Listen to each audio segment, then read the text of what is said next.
नमस्ते। ये हमारी ज़िंदगी का सबसे पहला वीडियो है जो जिसमें हम अपने आप को खुद रिकॉर्ड कर रहे हैं। तो आपका स्वागत है इसमें। अ, हम पहली दफ़ा कर रहे हैं तो इक्विपमेंट ज़्यादा कुछ है नहीं हमारे पास, तो देख लेते हैं, चला लेंगे कुछ कुछ ढंग का निकल जाए अगर। ऑलराइट। नाम है मेरा शबनम और प्यार से लोग मुझे शब्बू बुलाते हैं। खैर, नफरत से तो आप हमें गंजी चुड़ैल के नाम से जानते ही होंगे। वही सही। अब नीना गुप्ता जैसे प्रोडक्शन वैल्यू तो है नहीं हमारी, तो ऐसे ही काम चलाना पड़ेगा। नहीं। अम, वैसे एक बात तो है, अगर आपने गौर करी होगी। 2 हफ्ते हो गए वो जो वीडियो ली गई थी हमारी, हमारे इजाज़त के बिना ली गई थी। 2 हफ्ते से वो वीडियो वायरल हो गई, हमारा चेहरा छप गया पूरे सोशल मीडिया पे। तो क्या कह रहे हैं, क्या, national crush, what ever that means. लेकिन 2 हफ्तों में अभी तक उनको मेरी और कोई तस्वीर नहीं मिली, और कोई वीडियो नहीं मिला जो मैंने लगाई हो इंटरनेट पे। इनको मेरा आज तक नाम नहीं पता चला, ना आईडी पता चली। सब ढूंढ रहे हैं लेकिन कुछ नहीं मिला। आप सोच सकते हैं कि ऐसा क्यों है, और हमने कितनी मेहनत करी होगी अपने प्राइवेसी को मेंटेन करने की इंटरनेट पे। हम शांत किस्म के इंसान हैं। मुझे शांत जीवन जीना पसंद है।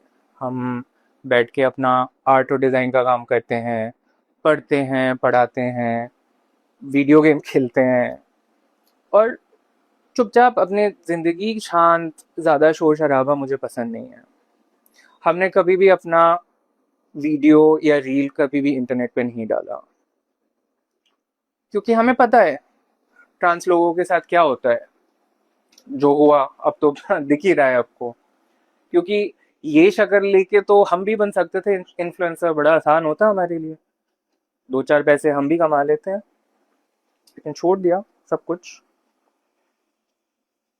लेकिन 10 साल से जो हमने अपने आइडेंटिटी को, अपने रिस्पेक्ट को, अपने डिग्निटी को बचा के रखा, 2 दिन लगे उसकी धज्जियां उड़ाने में। एक बात हम साफ साफ कह देना चाहते हैं कि ये जो वीडियो मेरा रिकॉर्ड करा गया, उसकी इजाज़त नहीं थी। It was a violation of my consent and it was a violation of my privacy. और ये वीडियो हर एक, जिसने भी 100 100 हजारों हजारों लोगों ने अपलोड करा, डाउनलोड करा, रीशेयर करा, जो भी करा, उसमें से स्क्रीनशॉट्स निकाले, मेरा चेहरा एआई में डाला। कभी तक आज तक मैंने कोई अपनी फोटो एआई में नहीं डाली। ये सारा कुछ मेरी प्राइवेसी का वायलेशन है, मेरी कंसेंट का वायलेशन है। ये कानूनन जुर्म है। It's a crime. Well, technically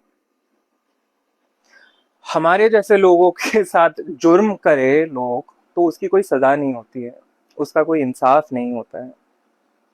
कोई हमारे जैसे लोगों का तमाशा बना दे, पब्लिक ह्यूमिलिएशन कर दे, हमारे लिए कोई उपाय नहीं है कि हम सरकार के पास जाए, जस्टिस के पास जाए, जुडिशरी के पास जाए इंसाफ मांगने। साइबर क्राइम पोर्टल पे भी सिर्फ विमेन और चिल्ड्रन का प्रोविजन है, माइनॉरिटीज का प्रोविजन नहीं है कोई।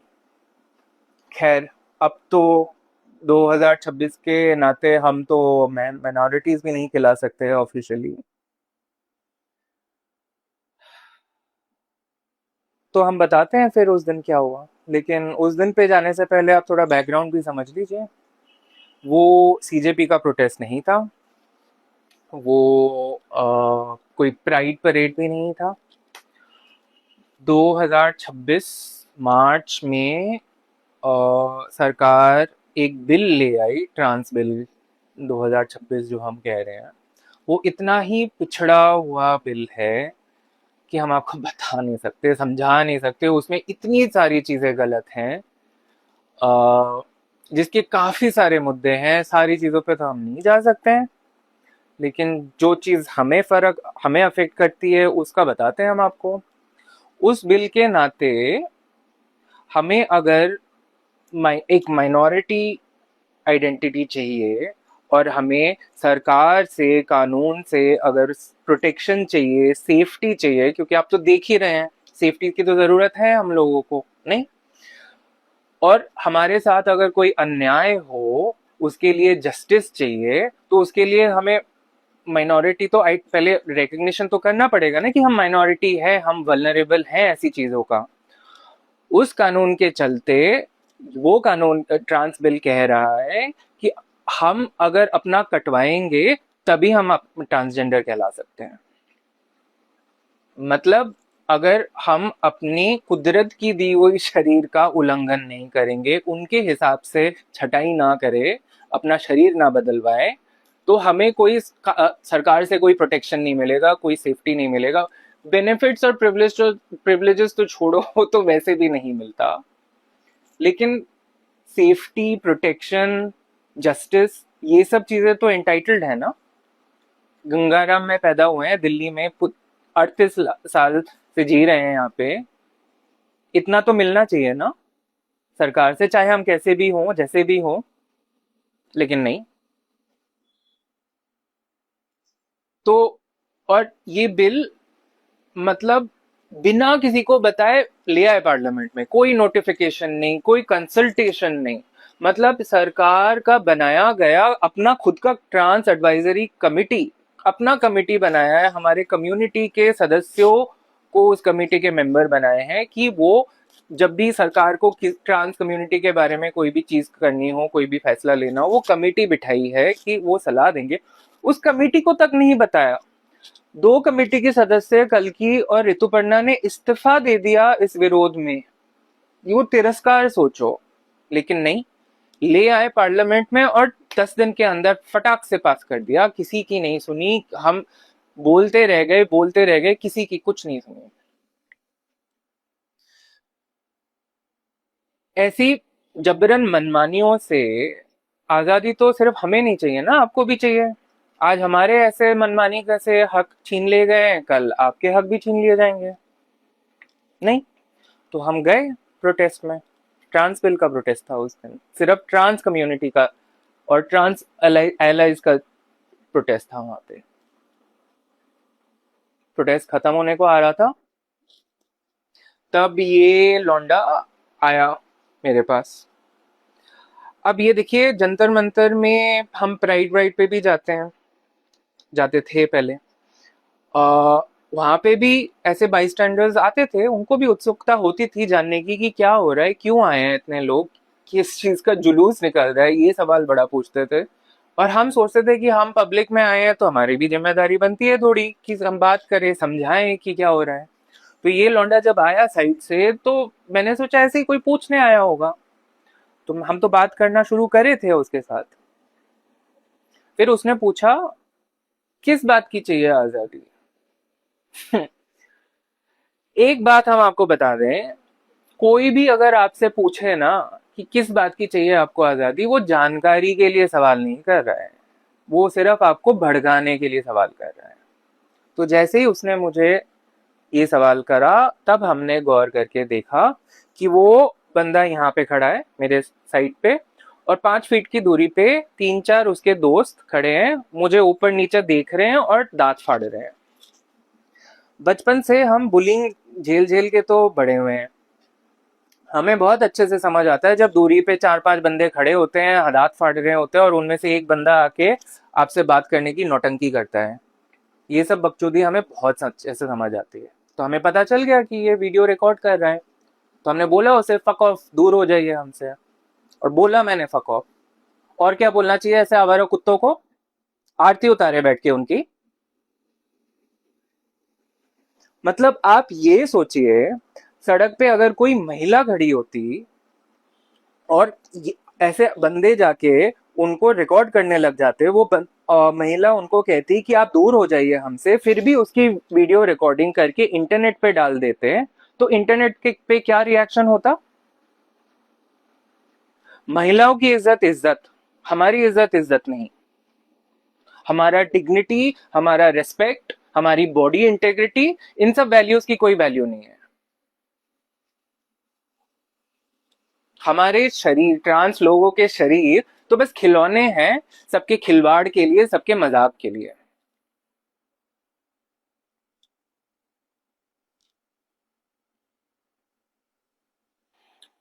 और सच बात बताएं तो हमारे हिसाब से ये तो हमारा कल्चर ही है, औरों का मजाक उड़ाना। मतलब एजुकेशन सिस्टम हमारा, उसकी तो बात रहनी दीजिए। बच्चे तो हमारे सारे फिल्म देख देख के बड़े हो रहे हैं। ये प्रथा तो चली आ रही है बॉबी डार्लिंग के जमाने से। बॉडी शेमिंग, देह लांछन जिसे कहते हैं, किसी और का शरीर का मजाक उड़ाना, ये तो बॉलीवुड नहीं सिखाया है सबको। ये जो हमारे कल्चर के करता धरता बैठे हैं बम्बई में सारे, मोटा पतला काला नाटा गंजा, अपाहिजों का मजाक बनाना, दलितों का मजाक बनाना, गरीबों का मजाक बनाना, औरतों का मजाक बनाना, ट्रांस फेमिनिन लोगों का मजाक बनाना, यही तो सिखाया है कि औरों की जिंदगियों का खिलवाड़ करके आप पैसे कैसे कमा सको। All these Sanjay Leela Bhansalis of the world, this entire cohort of toxic masculine industry, जो देख देख के सिर्फ बॉलीवुड नहीं, टीवी, स्टैंड अप कॉमेडी, सब कुछ, ये पूरी जो एंटरटेनमेंट इंडस्ट्री है, ये हमारा ह्यूमर का कल्चर, कॉमेडी का कल्चर बना ही है सिर्फ औरों का खिलवाड़ कर, औरों के जिंदगियों पे खिलवाड़ पे, औरों की आइडेंटिटी के खिलवाड़ पे। यही सीख सीख के आए हैं सब। तो हम आजकल की जनरेशन को क्या ही घोसेंगे।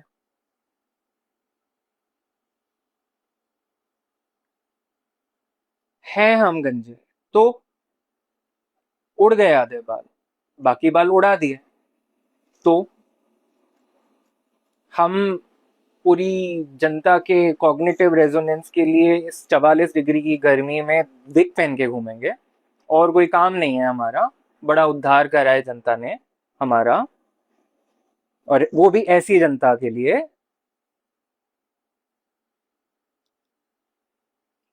और नहीं बनना हमें औरत, हमें मर्द भी नहीं बनना। हम नामर्द हैं, खुश हैं नामर्दी से। हम ना मर्द है ना औरत है, हम बस शबनम है। हमें अपना आइडेंटिटी, हमें अपना अस्तित्व हमारी टांगों के बीच में नहीं बनाना। हमें अपनी हैसियत हमारे नाम पे बनानी है, हमारे काम पे बनानी है बस। और हमें किसी औरतपन का आइडिया अपने जिंदगी में नहीं अडॉप्ट करना। ये जो औरतपन का डेफिनेशन, परिभाषा बनाया है, सुंदर होनी चाहिए, गोरी होनी चाहिए, मेकअप करना चाहिए, लंबे बाल होने चाहिए, सुडौल होनी चाहिए, चाल में लचक होनी चाहिए, बोल में मिठास होनी चाहिए, ये जो सारे चेकलिस्ट बनाए हैं ना, ये परिभाषा औरतपन का, ये मर्दों की बनाई परिभाषा है। पितृसत्ता की बनाई परिभाषाओं के साथ हमें जुड़ने का कोई शौक नहीं। हम फेमिनिन हैं, हम ट्रांस फेमिनिन हैं। फेमिनिनिटी का मतलब स्त्रीयत्व, स्त्री नहीं, स्त्रीयत्व, जनानापन।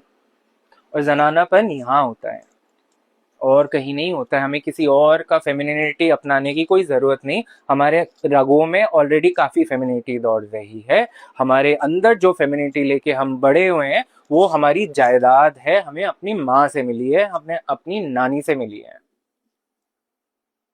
This femininity belongs to my matrilineage, और किसी के बाप की औकात नहीं जो हमें आके पूछे हमने साड़ी क्यों पहनी है।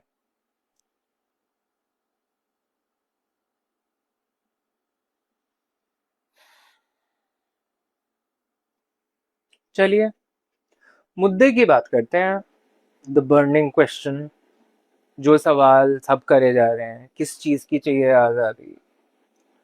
खैर आजादी तो बहुत चीजों की चाहिए, जिंदगी की गुलामी तो हम सभी कर रहे हैं, लेकिन उस पे तो बात करना बहुत टाइम लग जाएगा। अभी इस विषय पे बात कर रहे हैं तो कहते हैं हम आजादी चाहिए हमें बेरोजगारी से, क्योंकि जब देश में इतने बेरोजगार भर जाते हैं ना, तब ऐसे कांड होते हैं। कुछ है नहीं करने को। हमारे देश की जनता खुश नहीं है। जो इंसान अपनी जिंदगी में खुश होता है, वो किसी और को नीचा दिखा के उससे खुशी हासिल करने की जरूरत नहीं होती है। लेकिन जो इंसान कुट रहा है, पिट रहा है, उसी को अपना गुस्सा निकालना होता है औरों पे। जैसे ऑफिस का गुस्सा माँ बाप घर पे आके बच्चों पे निकालते हैं, बच्चे फिर खिलौनों पे निकालते हैं, वैसे ही हमारे समाज में एक आक्रोश पनप रहा है, जो अभी तो फिलहाल हंसी मजाक के जरिए निकल रहा है, but that's not a long term solution. क्योंकि बच्चे भी बड़े हो जाते हैं और उनको भी समझ आ जाता है कि खिलौने तहस नहस करके उनका कुछ फायदा नहीं हो रहा है। तो हमारे समाज में जो अभी भी एक नाजुक सा संतुलन बचा हुआ है, उसको बनाए रखे, बचाए रखे। माइनॉरिटीज के लिए कुछ नहीं कर रहे, एटलीस्ट मेजोरिटीज के लिए तो करिए। कुछ ढंग का काम दिलवाइए बच्चों को, ताकि खुश हो अपनी जिंदगी से। क्योंकि ये संतुलन की जरूरत तो हम सबको है ना, सबको ही है। लेकिन संतुलन की नींव तो सिर्फ समानता पे ही बन सकती है। तो समाज में, देश में समानता बनाए रखने का काम है किसका?